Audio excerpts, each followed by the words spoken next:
D, wait for it, light bulb. Check out the name tag. You're in my world now, Grandma. What's up, nerds, and welcome to my week in review, where I come to you every Sunday with three entertainment stories that I personally find interesting, and then we discuss them down below. You can also find the articles that I read to bring this video to you, and you can read them and then make up your own mind for yourself. I also just want to mention that if you like what I do here and you enjoy independent content here on YouTube, please consider subscribing to my channel. YouTube recently, a couple months ago, did a old account and bot cleanse/purge, and there was a lot of collateral damage. So consider liking, subscribing, and sharing my videos, and I thank you in advance. So let's just dive right into these three stories.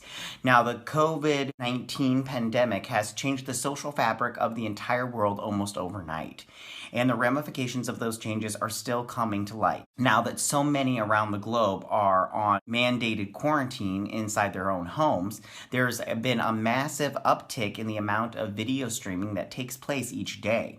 To meet that new demand for content and to keep the internet up and running at a steady pace, streaming services are having to impose some strict new limits. Now, YouTube is following Netflix's lead by announcing limits on the quality of videos for at least 1 month. As of Tuesday, March 24, YouTube will reduce the quality of videos around the world in an effort to ease internet traffic during the pandemic. Some of the initial changes to the service that viewers can expect.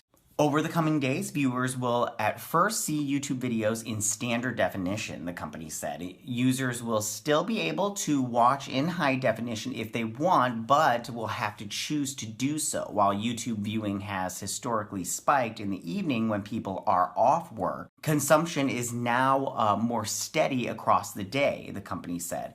As stated, the pandemic has changed so many aspects of civilization in so many ways that it will be years before the full ramifications are felt. Streaming is just one place that many people never considered as being directly affected by the pandemic. But it makes total sense. There was always a major percentage of population that wasn't using streaming services during daytime hours due to a job or school restrictions.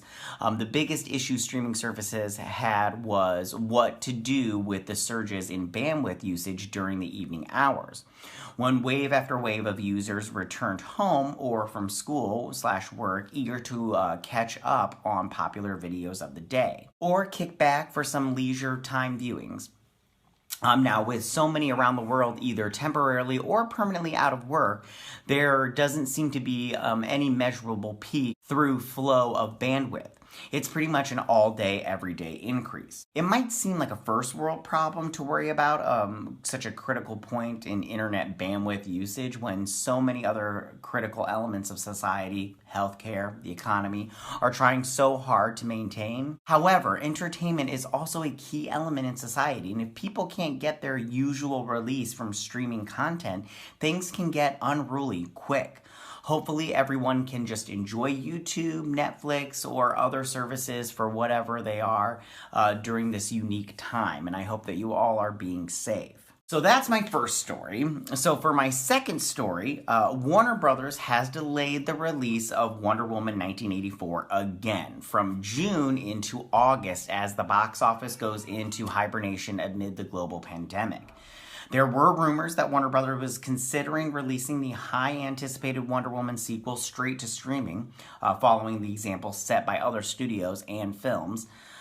This turned out to be not the case, and the theatrical release instead will be delayed from June 5th until August 14th. When we greenlit Wonder Woman 1984, it was with every intention to be viewed on the big screen, and are excited to announce that Warner Brothers Pictures will be bringing the film to theaters on August 14th.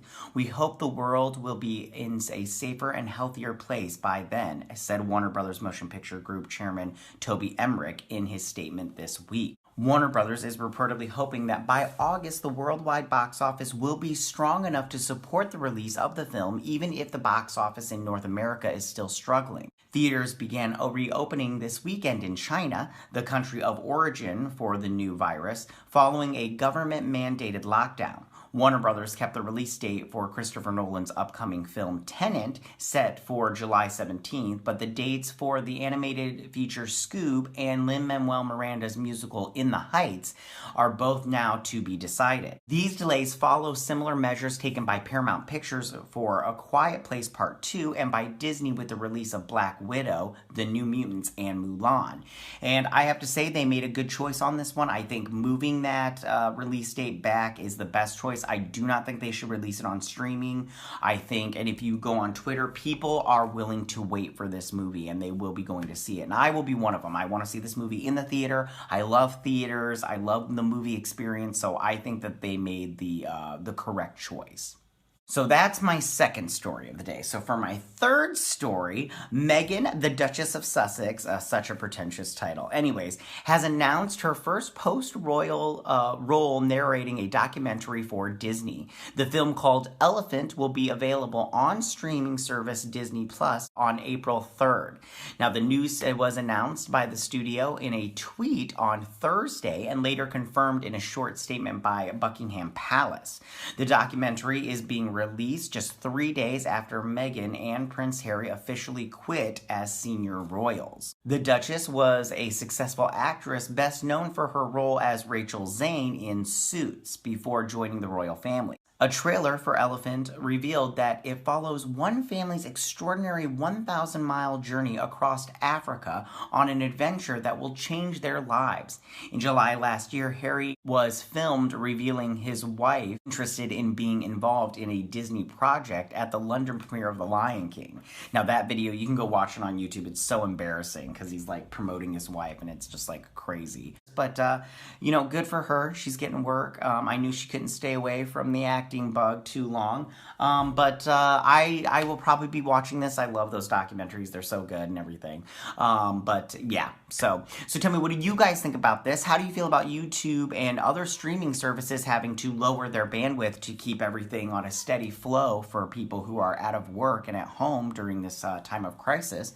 How do you feel about Wonder Woman 1984 being pushed back to August? And will you still be going to see it in the theaters? And then how do you feel about Meghan Markle, the Duchess of Sussex, getting this documentary voiceover work? Go ahead and leave all your comments in that section down below. If you like this video, go and hit that like button. You know, I won't mind. If you're new to my channel, please hit that subscribe button. I would greatly appreciate it. And I will see you guys next Sunday with my week in review. You guys have a good week. Bye! Hey nerds, if you like this video, go ahead and click that Geek What icon and subscribe. And if you like this video, go ahead and join me every Sunday with my week in review.